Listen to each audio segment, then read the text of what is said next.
Hello, everyone. My name is Eric K. Thomas, editor-in-chief of The Quintessential Gentleman, and today we are talking to the iconic, the legend, Mr. TC Carson. What's going on, my brother? How are you? I'm well, man. How about yourself? I'm doing well. I'm doing well. How you feeling? Not too bad today. So got up today and it's a beautiful day today. Weather is weather. So even when it's overcast and rainy, it's still a beautiful day. Still a beautiful day. Awesome, awesome. So my first question is, how are you mentally? How is your mental right now? How do you feel mentally? Ooh, it's funny you ask. We're gonna change it. This is a therapy section. Actually, this is actually what that is. So, huh. All right. Just give me a No, little. no. Don't back off it now. Don't back You off asked this. it. So I was just having this conversation with a friend of mine, and I realized how much trepidation and how the visceral effect of some of this music is, not music, some of this information is on my body. I just found out that 45 is he's really going to run again. And they had a list of all the things that he's going to do. And he's basically trying to be king. Yeah. And I'm looking at this going, wow, how is this? And my whole body just got like this. And then you turn the news on, it's the same thing. It's the same thing. We're dealing with the same thing all the time, same thing. And these people are looking at us like we should be over it, but it's still happening. So how can you be over something that is continuing to happen, that has never stopped happening? Right. So that's stressful. And working and doing the projects I'm doing, and everything is like, Yeah. So I'm working to get a better handle on my mental stability. And the way I'm doing that is by unplugging, getting off that box, and I meditate. My workouts are going to start back up again, and just really leaning more into the things that are going well. Because what I realize is that if they, whoever the hell they are, right, I'm gonna leave it that ambiguous. Yep. If they can keep you off center, if they can keep you stressed, if they can keep you agitated, then you spend money to not be those things. You spend money on things to try to make yourself feel better. You don't go get help, you buy things. And so now it is advantageous to keep you in a state of flux because you spend money when you're in a state of flux. Yeah. So the goal is to not be in that state and realize that, a lot of good things are happening. This interview with you, what you're doing with your magazine, which I'm so proud of you, brother. I really, really am. Thank you. What you're working to do. We have to understand that we have more control than we've been told we have, because it's all about what we've been told. Yeah. At what point did you realize that you needed to start doing things to control your mental? Because a lot of times people are just going, doing whatever they're doing and just not like looking for help or not realizing that, okay, I need help. There has to be, what I'm doing is not working. At what point was that for you that you were like, yeah, it's time? Well, there was a moment when I got down here to Atlanta, and I had gone through quite a bit of trauma and drama in Los Angeles. So that prompted me to leave and come here. And I was here and I thought I was doing okay. And, going to events and, my publicist had me out and going to different things. And one evening I was supposed to go to this event. Did my grooming, got dressed, called the car, and I could not go out of my house. I couldn't go out the door. And I had never had a panic attack before. Never had a panic attack before. But that's what it was. And I wound up just being on the floor in front of my door. I couldn't stop crying. I didn't know why. Yeah. I didn't know why.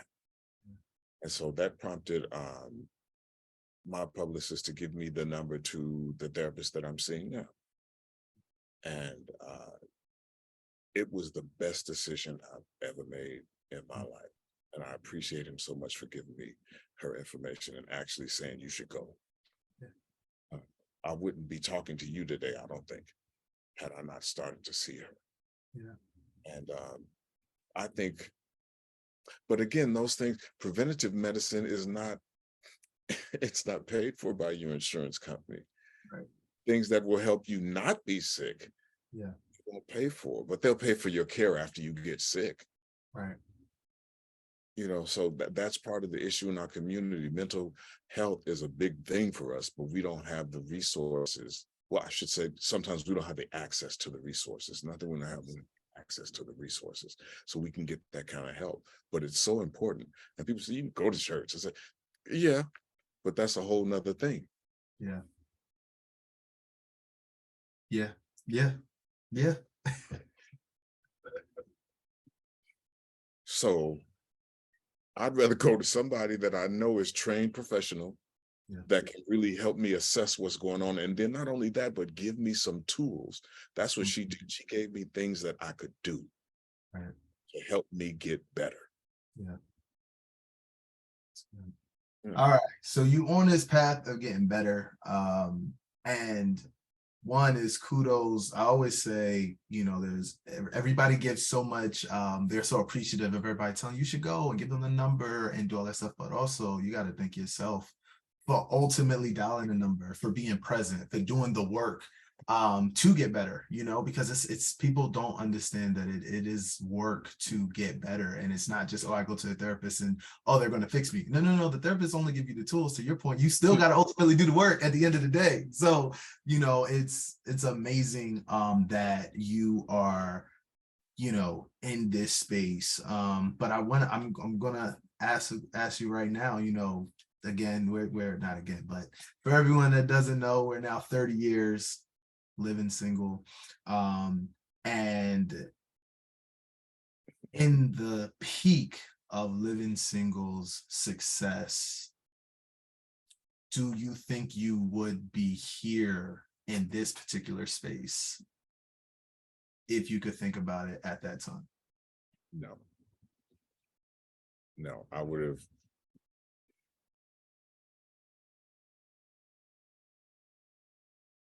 No, because all of that was by the seat of my pants. There was nobody helping me. There was no direction. There was nobody saying, you know, what to do with your money. There was nobody saying how to deal with publicists. There was nobody. Yeah. So you basically you got a job, got a good job. Yeah. So now what do? You got a job and now you got eyes on you. So what do? Yeah. Is there a development piece of acting that, I don't know, does it happen now versus, I think there's more conversations now, but then back then you're talking about, you know, the 90s, and you're talking about you being one of a few of these type of shows during that time. Is it just everybody was just fending for themselves?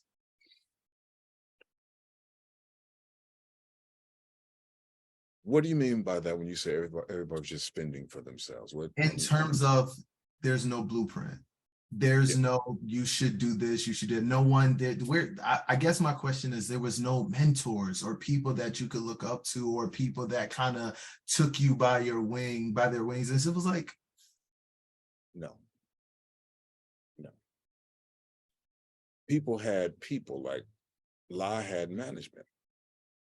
So they had a direction that they were going in. yeah, Fields had management. They had a direction they were going in. You know, I didn't have management. And they that really was just happy I got a job. And once I got a job, they put me over on the shelf.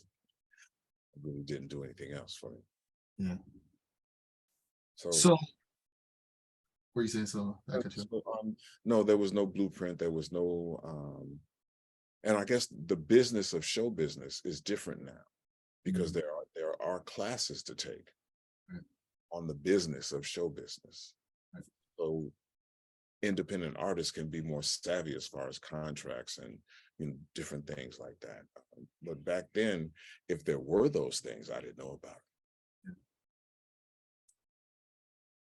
When I was, just researching and doing more my due diligence, I learned a little bit more about you uh, Uh-oh. before this interview. I heard that you said that when you moved to California, it was a complete change for you. Born and raised Chicago, and then you moved to California for living single. But you said it was completely different. What was it about that move that was different outside of the fact that you were on a TV show? Because you've been in TV shows. Let me talk a little bit. A lot of people know you from living single, got it, understood, but your career didn't start there. And I always think that people need to, know their history. And understand there was your TV show, there was a movie that you were in prior to living single.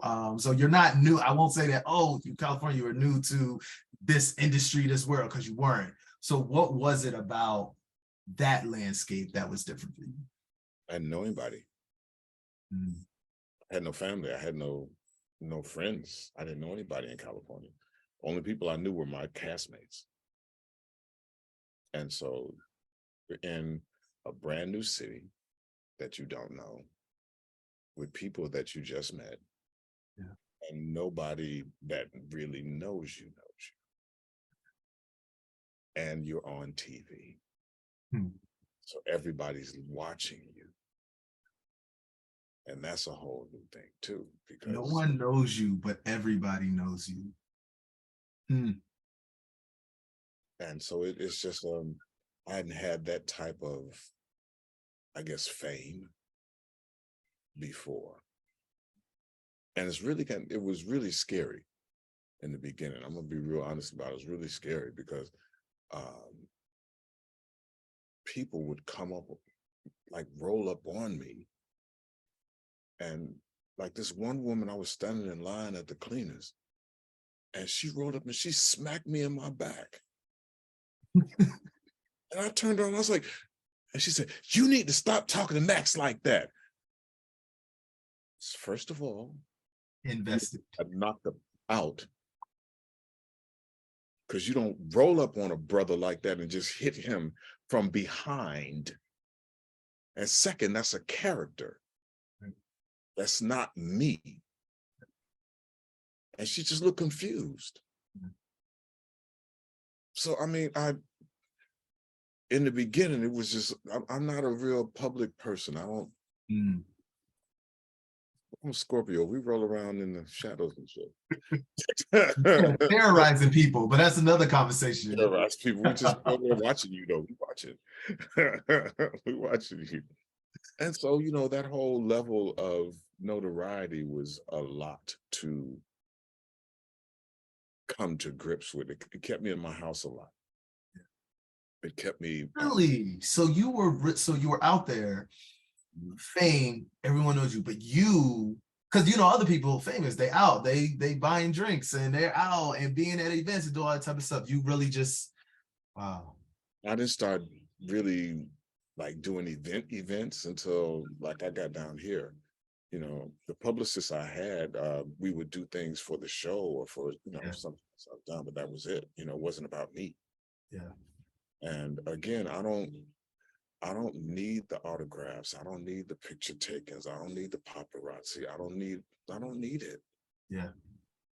I just want to do the work. I want to do the work I love to do and do it well, and hopefully be able to touch somebody in the process, or give them a space to be something else out of their day, as opposed to all the drama that we always have to deal with. That's my gig here, and that's all. If I can do that, I'm good. I don't need Emmys, Oscars. I need a check. Check. I want to get paid for what I want to do, for what I do. I want that. Yeah. But as far as people, I don't need the pats on the back. I'm good. Yeah. Good. So, when I think about, I mean, it's synonymous with the culture and living single, right? Because to me, I feel like that was kind of one of the few times that I saw, educated Black men on my screen. I would say one of my favorite movies, which I know is probably crazy, but is The Brothers. Mm. And outside of the craziness that it was when I was younger, it was the first time I saw Black man was a doctor and the one was a lawyer, or he was a pediatrician and a lawyer, and then they had these family, like that was my life. That's what I thought was my life and what I thought you would be doing at 30 years old. But I said, hold on, he was 30. I don't have that. I'll have not even close to that like that they do. Definitely Hollywood. But it was that movie. And then, again, the characters, the role that you played, where it was like you wasn't a thug. You were so enriched in your Blackness. And that representation to me was not clearly. We all know that there were not a lot of TV shows that focused on Black people, Black men, and then also the positive side, the ones that's actually working out and doing things. But I want to know to you, why was it so important for you to really show that story? And of course there's stories, you have writers and things like that, but I also know that you went in and like challenged a lot of the conversations that were had, you and the team, about what is actually happening and the type of stories that should be told. Why was that so important to you? I saw real early what the show meant to my community, what the show meant to young brothers, what the show meant to young women. Yeah. I mean, think about it. Khadijah was an entrepreneur. Overton was an inventor. Maxine was a lawyer, was a stockbroker. I mean, we hadn't seen that level of not only success, but work ethic, on TV. And then to that first year to be out and having people come up to me and talk to me about the show and tell me what it meant to them, especially young men. Yeah. I felt we had a responsibility to make sure that we didn't become buffoons, that we didn't become a joke. Which is what they kind of scripted you guys to be in the beginning, right? Wasn't that? I heard about that. Yeah, they did. They were looking at us being Lenny and Squiggy. But it's like, you can't put two buffoonish Black men against all these strong Black women. It doesn't work. Right. It's not gonna work. Right. And they realized it wasn't gonna work, and they started to change it. Right. I mean, I don't regret anything I pushed to do on that show. Even though ultimately it's what got me fired. But I think all of those fights that we had, all of those pushbacks that we had, were important for the show, which is why the show is what it is today. Yeah. Had we not done that, had we just rolled over, I don't think you would have the show that you have today. We are currently in a writer's strike. There are a lot of conversations going on now as it pertains to, just the value that the people, I think ultimately we see the product, the end product, but have no idea what goes into the minute pieces that we think is minute, like writing a script, that it starts there. The idea starts there, right? And like you said, you expressing yourself ultimately and fighting for the things that you want lended you no longer to be a part of the show. But the fight is still here. Absolutely. What are your thoughts on the industry now versus then? And I would like to know the similarities and then maybe the differences. So let's start with similarities. It still is really the same group of people in charge.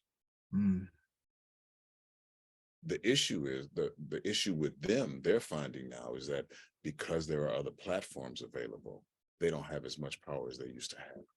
Mhm. But even on those new platforms, it's still the same group of people that are in charge.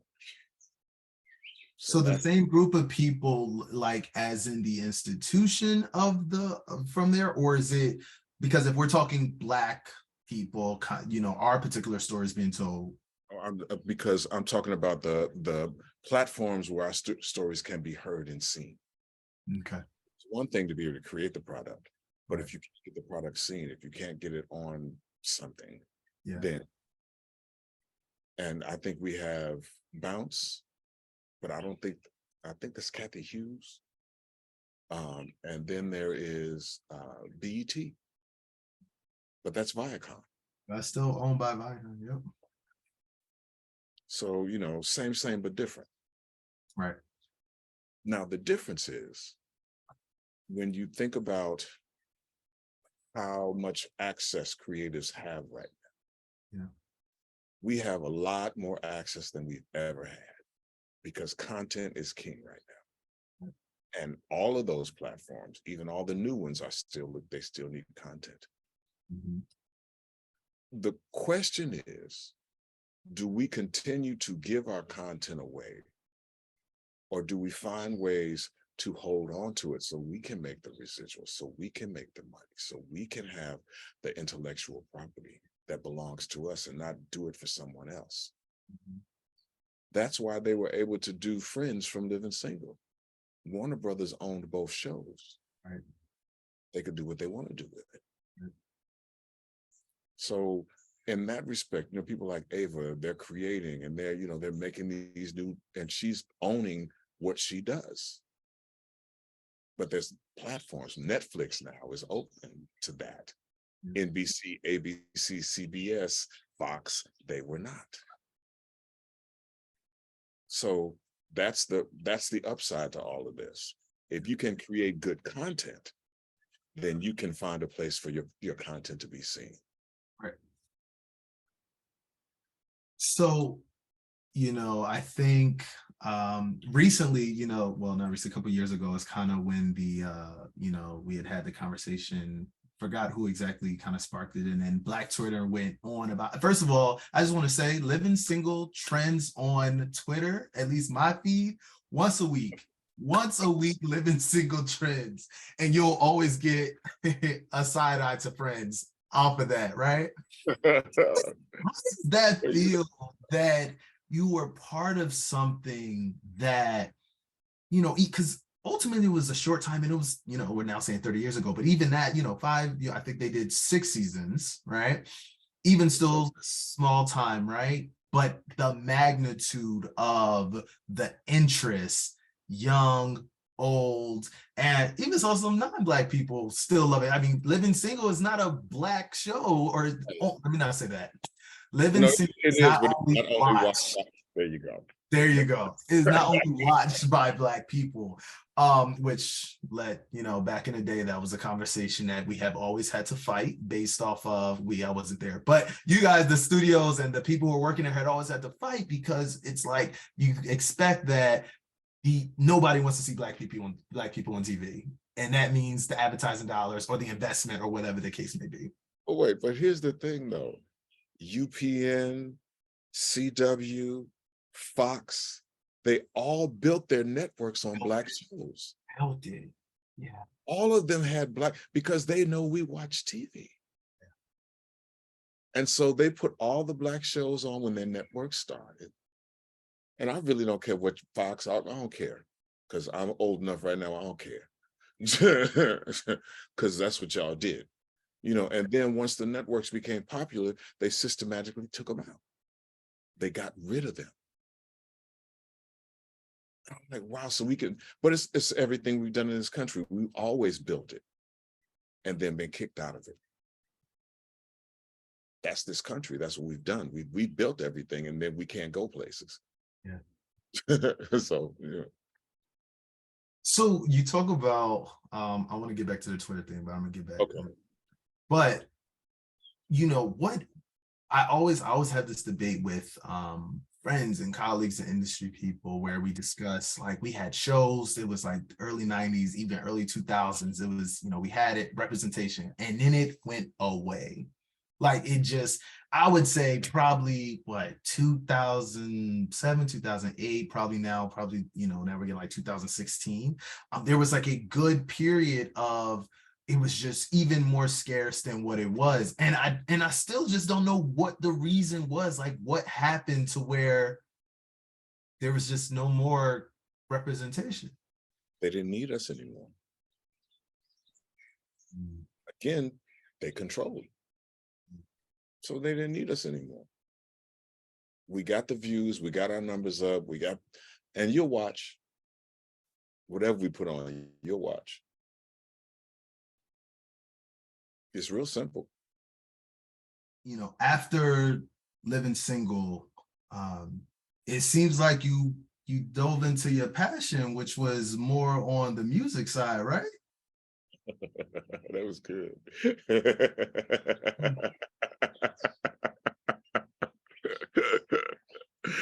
You do this for a living, don't you? Yeah, that's what I did. I mean, music is my first love. And I really thought because I was able to sing on the show that it would be an easier transition for me to do my music. But it actually made it more difficult. Really?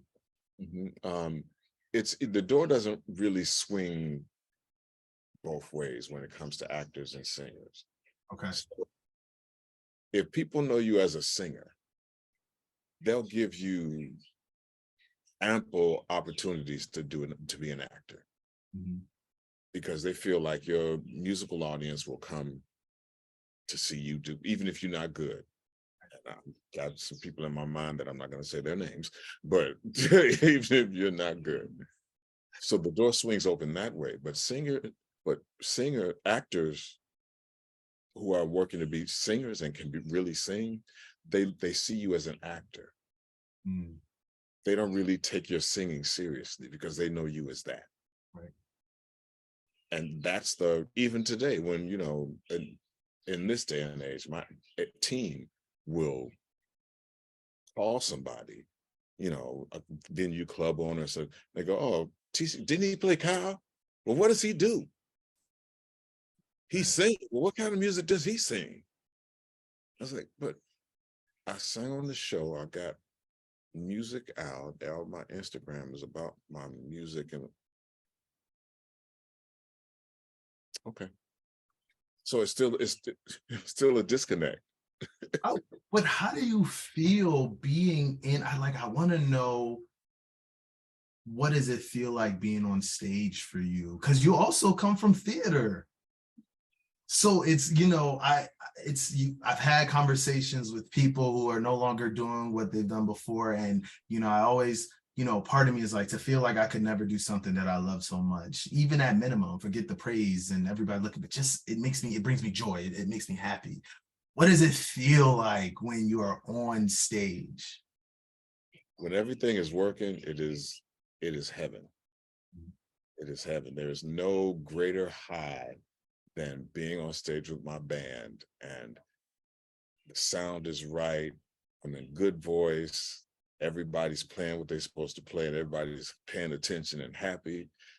You can't get no better than that. You really can't. If I'm doing theater and I lose myself in this character and I'm not thinking, I'm actually just being, not thinking about, okay, I got to move over here and the next line is this. Just being this person, getting a chance to immerse your whole self into somebody that's not you. Yeah. And to not have to worry about what that feels like for you because it's not you. That allows actors to be, that allowed Danny Glover to be Mr. Because that's him, that's not me. And so that is the wonderful thing about being an actor. You can actually let go of your own belief system and yourself in order to pick up the belief systems of this character. And it is that easy and that hard at the same time. Because when you look at the boys playing, shoot 'em up or Spaceman on the monkey bars, you cannot tell Hakeem he's not shooting at that spaceship. He sees that spaceship, he sees the controls, he's right in it. That's all it is. But as we get older, the world comes in. Comes in. All these things you should, you shouldn't, you should, you shouldn't, you can't, you can, you can't. And that colors everything. So you don't get a chance to just be. It goes through all those filters first. So I get a chance to play when I'm an actor, singer, I get a chance to be that. Yeah. I can be TC and just be chilling in my backyard. I have two pieces. I want to know, one, who do you listen to right now? Is there any new artists or current artists or whatever it is that their music and you like, oh yeah, I vibe with this? Well, Samara Joy, because it's such a throwback and she has such a beautiful voice. I love Lettucey. I like listening to her. Who else do you listen to? I like Burna Boy. Come on, Burna Boy. Yeah, that's kind of what I'm really heavy into, like Afro beats, Afro pop right now. Just kind of hearing what it sounds like and seeing if I can incorporate some of that into my music. And it's us. It's us. I'm blackity black, y'all. If you didn't know. I'm blackity black.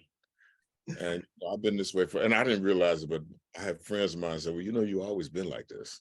I was like, really? Yeah, you always been like this. You always ask questions like, why are we this? Why does it have to be like this? Why did But also, it's so good because I'm very inquisitive as well. Why are we doing this? I'm not just gonna fuck. What's the reason? What? So what? Why there was never any interest in going into politics? No.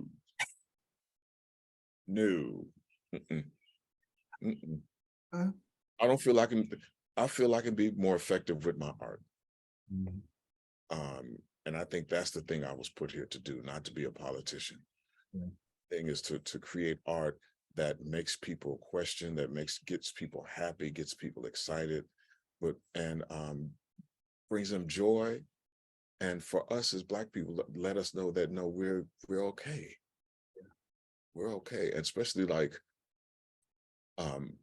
I realize that there's such a disconnect within us right now between my generation and your generation or younger generation. It's like nobody's talking to each other. And that's part of the reason why we're stuck in this cycle right now. Because it feels like we're just spinning around right now. But we're not talking to each other. And if we can start listening conversations, I would say also, and listen, like I would say the talk, I think you're saying like the communication piece, but it's like, I think everyone is talking and they shouldn't be. Some people shouldn't be. Everyone is talking. Talking at, but not to. Talking to, agreed. Not talking to, talking at. You're right. Everybody is talking and they're talking at.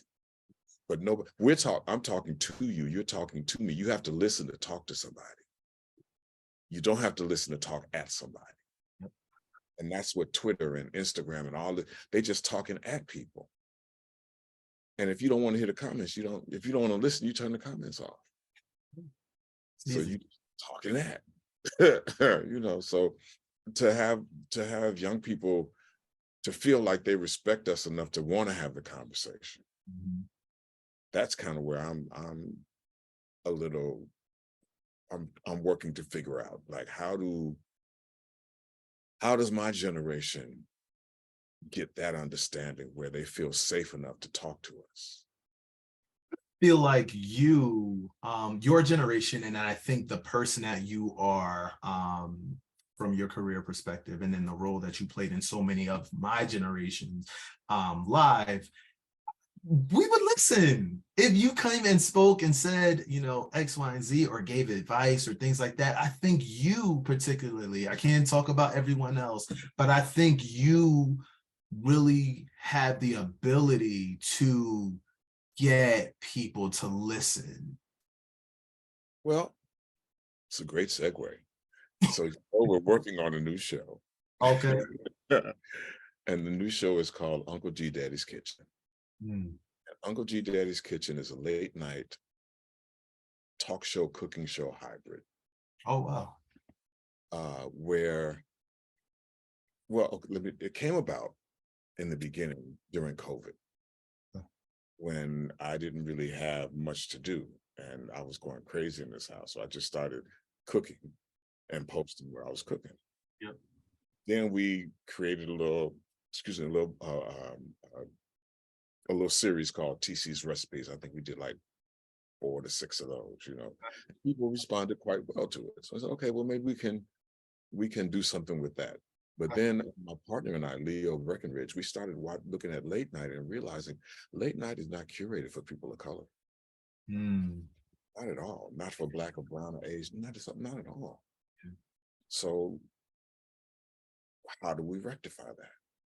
And when you say curated, because I want people to understand, there are a lot of late night shows that feature people of color and Black people and have them on as celebrities, but the entire show is not curated for us, because you got to make sure, because then they'll get you back. Well, I just saw this person on. That's not what he's saying, but continue.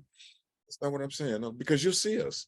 They have 2 or 3 on a week, but to have a show that is blackity black, to have a show where we can have we can have somebody like you on and we can talk about what you do. We can have the conversations about how do we move our youth forward over a meal. The impetus to cook was because COVID was ravaging our community. And it was ravaging our community because our community is unhealthy. And our community is unhealthy because of the food that is put in our community. So how do we combat that? People go to fast food because they think it's fast. We have been conditioned in this country to believe that fast food is healthy and it's okay for us to eat, when it is the most carcinogenic and bad thing for us to ever do. There are so many chemicals in fast food in this country that they don't allow in other countries. McDonald's French fries in Europe, or I guess in London, 3 ingredients: oil, potatoes, and salt. There are 19 ingredients in a McDonald's fries here. Wow. So how do we change that? My goal is to show people that in the time it takes you to go get in your car, go stand in that line, get your food, come back home, you can cook a meal. That'll be healthier for you. That'll be better for your family. That maybe can stop some of this diabetes and blood pressure and all these other ailments that people don't understand are diet and exercise related. But to have a space where we can talk about it and actually give people things they can do. Again, not just say it, but now here's some recipes. You can do this. And then show you people that you haven't seen, show you inventors, show you people that are doing, Black people that are doing, show you young people that are doing things, not just artists. Yeah, we're gonna have artists and singers and dancers, we have all that, but then there's so many other things that we do that we don't know about. And this show, I want it to be a cultural gateway. I want people, Black, brown, Latino, come on. Come on, it's about us. It's about us showing us all the breadth of who we are. It's so one tunnel vision because it's all through his eyes. Yeah.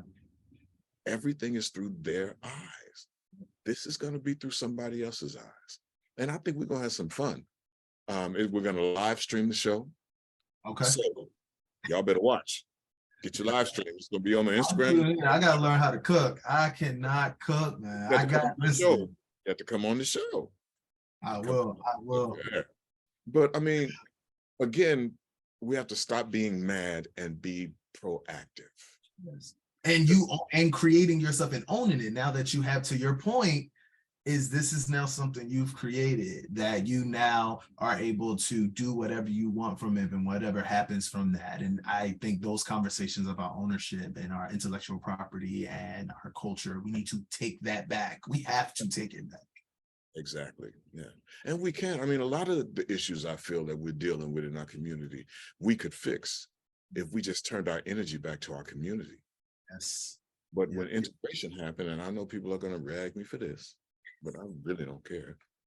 Um, Integration moved us out of our community because we had been taught that over there was better. And so once we got a chance to be over there, we took it and we left us. But us was way better than over there. And us is still better than over there. They trying to get over here. Because us is still better. Us better. I agree. I agree. So I want to know, I got a couple fun questions, but this last one is I want to know, when you think about legacy, what does that mean to you? And is it something you think about? Or I guess I can ask it oppositely. Do you think about legacy? And if so, what does that mean to you? I think about it all the time because I don't believe that I've been given all this for no reason. There's a reason why, and I'm just working to make sure that I pay attention and listen so I can step up to the reason why. And I think if I can do that, then my legacy will be what it's supposed to be. I can't really call what it's supposed to be, but I think if I continue to push forward in the way that I think and the things that I'm working to do, I think that'll be my legacy. I think I will leave something on this planet. I think I will leave a better space, or at least a better space for conversation. Talking about conversations, since you're so good at leeway. So going back to Twitter real quick. So just a little fun question. So if Kyle Barker, he's here, he's now, and I know he's on Twitter, and I know he has a podcast. I know Kyle got a podcast. What is Kyle talking about on his podcast? Let me know. What is Kyle talking about on his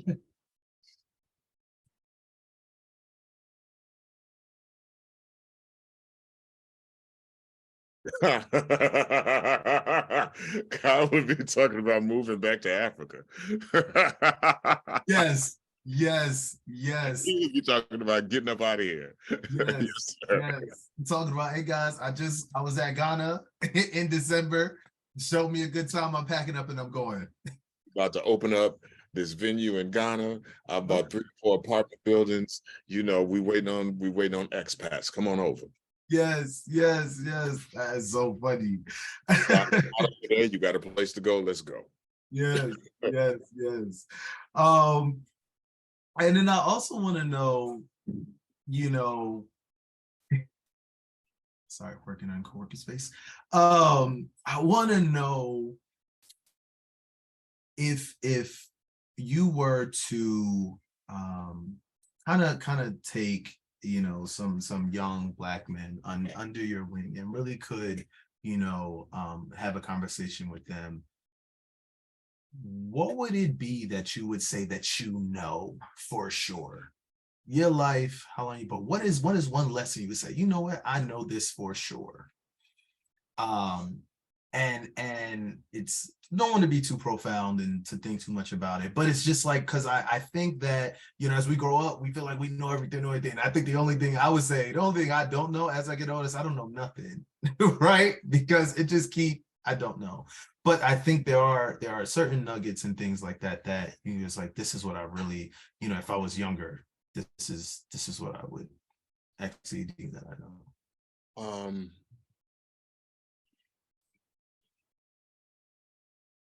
The first thing that comes to mind is something my mother said to me when she was in the process of making her transition, and I was really having a rough time with it.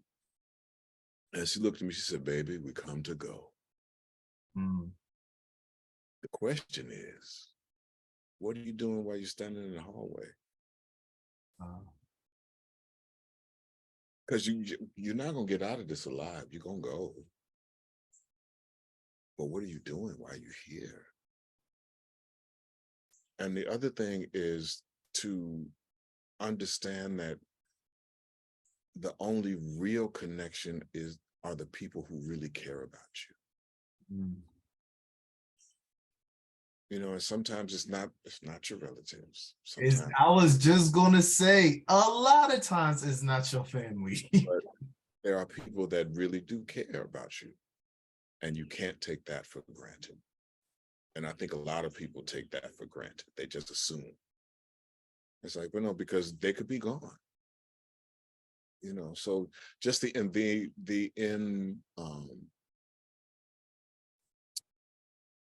impermanence of everything. Nothing is permanent. Everything goes away, everything dies, everything leaves in one way or another. And it's not a morbid thing. It's not no, it's just a fact. And if you understand that fact, then you'll look at experiences differently. You know, you'll look at the time with your friends differently. You'll look at the things you buy differently. They won't mean as much. And maybe that'll, you know, open up the space for you to be a different person for somebody else. Not only for yourself as well. Yeah. Perfect. And my last question, I just want you to tell us what you have coming up next. So we already know the cooking show. We have to be locked in. That's going, but no, I won't call it a cooking show. What do you call? You don't call it. You call it a late night show. So I say late night. Okay, late night show. Perfect. Yeah, we're going because that's what we're shooting for, that late night kind of vibe. Yep. Yep. A little sexy, a little fun. Cocktails. Of course. Of course. Of course. Perfect. Perfect. I mean, you know, the audience, we're gonna have we're doing a very small audience. Okay. You know, the vibe is to make people feel like they came to my space and I'm having a little cocktail party. And we've got some live music, we got some conversations that we're gonna have, and cook a little food for you. You know, we're gonna break bread and have some fun. Awesome. Got that coming up.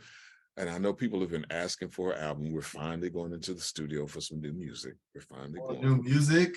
Perfect. All that music will be ready.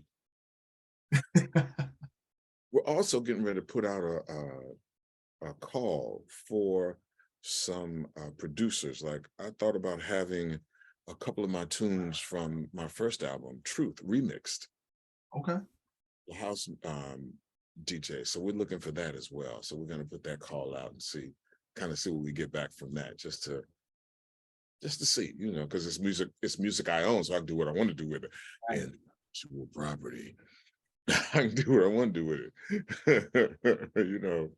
Yep. So we're looking at that as well. With the show, there'll be a cookbook. Awesome. We're doing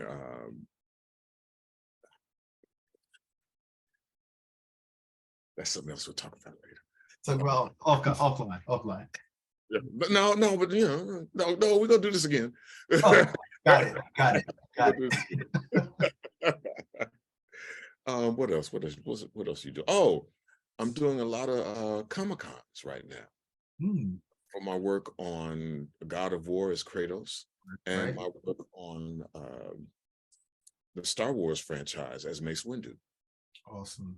So I'll be in quite a few cities this year doing that, and that's always a nice meet and greet with the fans, and it's a nice hit. So that's what's happening right now. First of all, you booked and busy, and I love to see it. Love to see more things coming from you, and some music. So I got music coming. So I'm gonna be able to eat, listen to some good tunes, and I know there's gonna be drinks. So we all right. It's a party to me. Yeah, it's gonna be a party. It's gonna be, and I'm gonna urge people, like, when you watching at home, like when you zoom in or whatever it is, fix your cocktail. Have your cocktail with us. Right. Yeah, there you go. We will definitely provide more information when it becomes available to our followers and all of our supporters, so that they know. TC, man, I appreciate you so much. This was phenomenal, and thank you for taking the time to speak with me. Brother, I appreciate you, and thank you for letting me know that my brothers are working and they're doing wonderful things. Man, it's been a couple of months where I've been interfacing with younger Black men, and they are really about their business, and they are doing things to make things better and to move the needle. And that's what we have to do. We have to move the needle. And I'm gonna say this last thing. I think we as brothers, I think we have to get back to taking care of our community. And it doesn't matter what your predilection is. It doesn't matter straight, gay, bi, whatever. We are men, and we need to take care of our community. And I think, well, not think, I know part of the problem with that was government did what they did and pulled us out. And once they pulled us out, it was easy to keep us out. We have to come back. And that's all I got to say. I'm gonna leave on that. Thank you guys for tuning in, and we'll talk soon. Thank you.